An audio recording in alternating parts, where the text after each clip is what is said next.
गली के गुंडे से माफिया, बाहुबली और फिर माननीय बनने के लिए अतीक अहमद ने जितना दिमाग लगाया था उतना ही दिमाग उसके बेटे और उमेश पाल हत्याकांड के मास्टरमाइंड असद ने भी लगाया था। असद ही बाप, चाचा और बड़े भाइयों के जेल जाने के बाद अतीक की जुर्म की दुनिया को संभाल रहा था और उमेश पाल को मारने के बाद भी वो इसे संभालता रहे। उसके लिए उसने पुलिस को चकमा देने के लिए एक ऐसा जाल बिछाया था जिससे सांप भी मर जाए और लाठी भी ना टूटे। आज आपको उसी प्लान के बारे में बताऊंगा। नमस्कार, एनएमएफ न्यूज देख रहे हैं आप, मैं हूं आपके साथ अभिषेक पुंडेर। उमेश पाल मर्डर केस इस वक्त चर्चा का केंद्र बना हुआ है। हत्यारों की खोज के लिए यूपी पुलिस और एसआईटी की टीमें लगातार छापेमारी कर रही हैं। वहीं इस मामले में मुख्य भूमिका निभाने वाले माफिया डॉन अतीक अहमद के बेटे असद अहमद को लेकर एक बड़ा खुलासा हुआ है। दावा किया गया कि अतीक अहमद के बेटे को बचाने के लिए पहले ही साजिश रची जा चुकी थी। सूत्रों के हवाले से खबर मिली है कि असद अहमद के फोन को लखनऊ में रखा गया था। उमेश पाल और उसके 2 गनरों की हत्या के दौरान लखनऊ में असद के एटीएम से पैसे निकाले गए थे। ये सारी कवायद असद अहमद को विधायक राजू पाल हत्याकांड के मुख्य गवाह उमेश पाल की हत्या के आरोप से बचाने के लिए की गई थी। उमेश पाल और उनके 2 गनरों की हत्या के मामले में अतीक अहमद के बेटे असद को गोली चलाते हुए सीसीटीवी कैमरे में रिकॉर्ड किया गया। हत्याकांड के 15 दिन बाद खुलासा हुआ कि असद को इस मामले से बचाने के लिए ये सारी साजिश रची गई थी। पुलिस सूत्रों के हवाले से खबर मिली है हत्याकांड के दौरान मोबाइल का लोकेशन लखनऊ में दिखाकर असद को बचाने की तैयारी थी। वारदात के समय लखनऊ में असद के एटीएम से पैसे भी निकाले गए थे। असद ने जानबूझकर अपना मोबाइल फोन लखनऊ में छोड़ा था।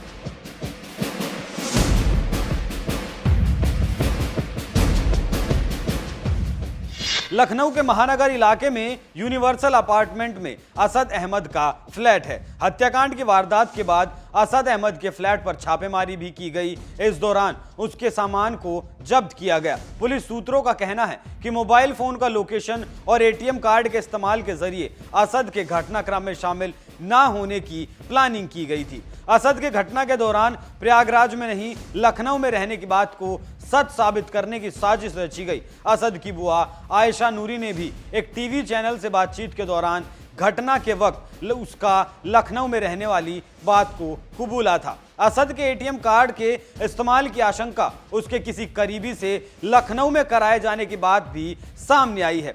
जांच टीमों को गुमराह करने के लिए इस प्रकार की साजिश रचे जाने की आशंका है। लखनऊ के यूनिवर्सल अपार्टमेंट में छापेमारी के दौरान असद का आईफोन बरामद किया गया, लेकिन असद अहमद का चेहरा प्रयागराज हत्याकांड के बाद कई सीसीटीवी फुटेज में देखा गया। असद ने क्रेटा कार से उतरने के बाद बिना चेहरा छुपाए लोडेड पिस्टल से फायरिंग शुरू की थी। उमेश पाल को दौड़ाते हुए गली में घुसकर उसने गोली मारी। इस बारे में यह भी कहा गया कि विजय उर्फ उस्मान चौधरी के लड़खड़ाने के बाद असद ने मोर्चा संभाला था। दरअसल विजय उमेश पाल की गाड़ी के आगे से फायरिंग कर रहा था, लेकिन गाड़ी रुकने के बाद वो लड़खड़ा गया। इसके बाद पीछे से क्रेटा कार पर सवार होकर आ रहे असद ने गैंग के बाकी साथियों के साथ उमेश पाल पर धावा बोला। इस दौरान गुड्डू मुस्लिम लगातार झोले से बम निकालकर बरसाता रहा। अतीक के मंसूबों का अंदाजा इस बात से लगाया जा सकता है कि उमेश पाल शूटआउट केस में वारदात को अंजाम देने वाले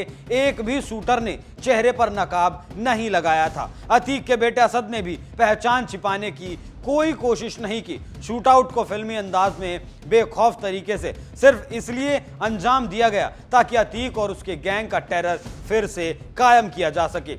माफिया का परिवार कितनी भी साजिश रच ले और कितना भी शातिर क्यों ना बन ले, अब वो बचने वाला नहीं है। यहाँ आपको इसके मान्य बनने के बाद भी इसका पतन क्यों शुरू हुआ वो भी जान लेना जरूरी है। जिस राजू पाल की हत्या के मुख्य गवाह को अतीक ने ठिकाने लगाने की गलती की है, वही राजू पाल इस माफिया के पतन का भी कारण है।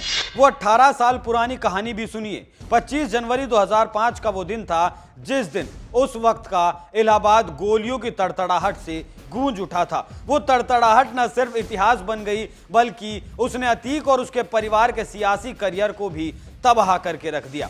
इस घटना के बाद भी अतीक ने लोकसभा और विधानसभा के कई चुनाव लड़े, लेकिन हर एक चुनाव में नाकामी उसके हिस्से आई। दरअसल सांसद बनने के बाद अतीक को विधानसभा सदस्यता छोड़नी पड़ी। अतीक ने अपने इस्तीफे से खाली हुई सीट पर अपने छोटे भाई खालिद अजीम और अशरफ को सपा का टिकट दिलवा दिया। अशरफ के मुकाबले बीएसपी ने क्रिमिनल राजूपाल को टिकट दिया।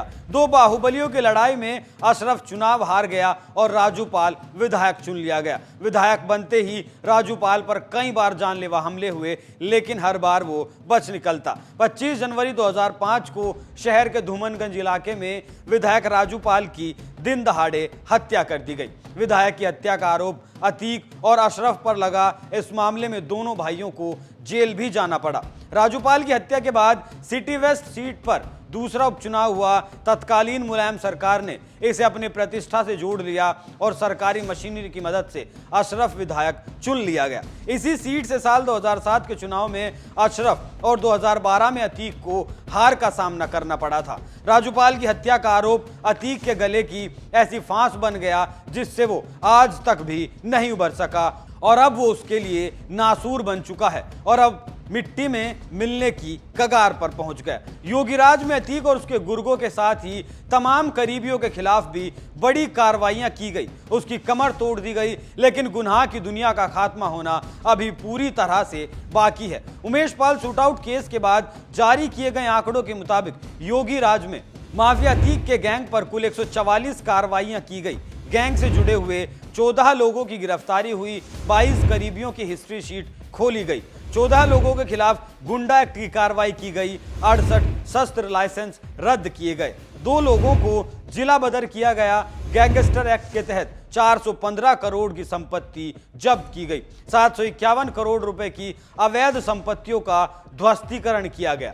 इसके अलावा ठेके, टेंडर और दूसरे अवैध कामों पर 1200 करोड़ रुपए से ज्यादा की चोट की गई। अतीक को कुल मिलाकर 2368 करोड़ रुपए की आर्थिक चोट दी गई इस सरकार में। हालांकि जानकारों का दावा ऐसा भी है कि 2 अरब से ज्यादा की आर्थिक चोट के बावजूद उसके साम्राज्य पर कोई खास फर्क नहीं पड़ा। उसके खिलाफ ईडी ने मनी लॉन्ड्रिंग का भी केस दर्ज किया है। काली कमाई को लेकर माफिया के कई करीबी ईडी की रडार पर हैं। तमाम मामलों में गैंग के कई सदस्यों की जमानत कोर्ट से निरस्त कराई जा रही है। शहर के लूकरगंज इलाके में अतीक के कब्जे से खाली कराई गई जमीन पर गरीबों के लिए बेहद कम दामों में फ्लैट बनाए जा रहे हैं। हालांकि इन सारी कवायदों के बावजूद माफिया की दहशत की दुनिया का अभी पूरी तरह से खात्मा होना बाकी है, लेकिन एक दिन वो जरूर आएगा जिस दिन ये माफिया पूरी तरह से मिट्टी में मिल जाएगा। आप इस खबर पर क्या राय रखते हैं, हमें कमेंट करके जरूर बताएं। नमस्कार।